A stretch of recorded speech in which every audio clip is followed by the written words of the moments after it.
Hi, and welcome to the United Library's Quick Tips tutorial on evaluating Internet resources. The Internet can be a great place to gather information from, but there's a lot out there.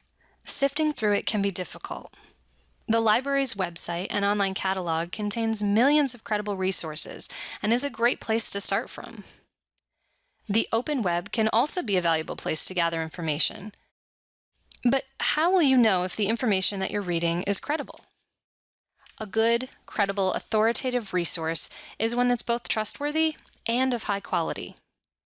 The United Library's website and online catalog contains resources that have been carefully selected just for you and the Garrett community.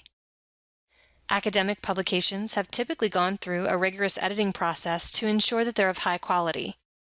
Articles published in scholarly journals are generally submitted to a peer review process, which also helps to filter out non-credible sources. Using the World Wide Web can be a great place to complete your research on a variety of topics. However, you'll want to evaluate the documents and pages that you plan to use. Putting information up on the web is relatively easy, free, and unregulated. Being sure that you're using high-quality resources, in turn, makes you more credible as a writer. There are several factors that you should consider when evaluating an Internet resource. The authority of the resource, including the author's level of expertise, the website's point of view, the source's purpose, objective, or tone, the accuracy of the resource, its credibility. You should also consider the source's date of publication. Let's jump back to the authority of the resource.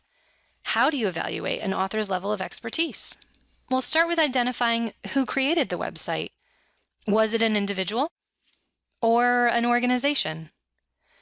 What can you find out about the author or authors? What are their qualifications or expertise?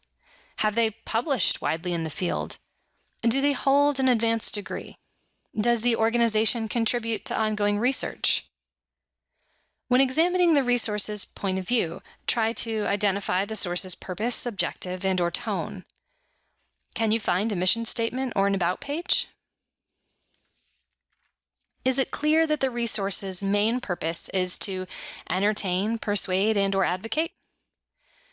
Do they fund or are they funded by a for-profit organization? It may be clear that a resource has a biased point of view.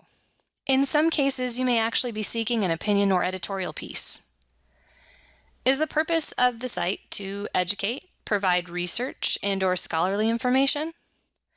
By investigating the site's purpose, you may be able to determine if the information you are gathering is unbiased facts.